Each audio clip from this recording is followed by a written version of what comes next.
Hello guys, मैं शहजादी निशा singer. मैं अंबिकापुर ज़िला हॉस्पिटल में केयर टेकर का काम करती हूँ। मेरे पति दिव्यांग हैं और मैं भी दिव्यांग हूँ। और यहाँ पे 108 का लोकेशन दिया गया है जहाँ पे बहुत ज़्यादा गंदगी था। तो यहाँ के आर्या सर का कहना है, यहाँ का अधीक्षक का कहना है कि हम उसे भी घिसल के हम उसे भी साफ करें और अपना को भी हम साफ करें। मतलब हमको हर तरह से प्रताड़ित किया जा रहा है। इससे पहले भी हमको बहुत बार यहाँ के लोगों ने बोला है, यहाँ के अधिकारियों ने हमें अभद्र भाषा से नवाजा है, लेकिन आज तक हम लोग अपने पेट के लिए कभी भी बोले नहीं हैं। और आज आर्या सर कह रहे हैं कि सर किधर का गंदा है बताइए तो सही। तो कहता है कि हमसे बकवास करोगे, मैं जितना कहता हूँ उतना कहो, नहीं तो निकाल दूंगा नौकरी से, ऐसे बोल रहा है यहाँ का अधिकारी। अब आप बताइए, आज हम लोगों को 6 साल हो गया यहाँ पे काम करते करते।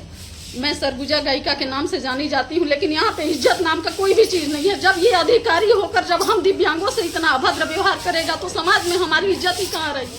आप ही बताइए, आप सभी लोग फैसला करके मेरे को बताइए कि हमें यहाँ काम करना चाहिए या काम नहीं करना चाहिए, काम छोड़ के चले जाना चाहिए। धन्यवाद।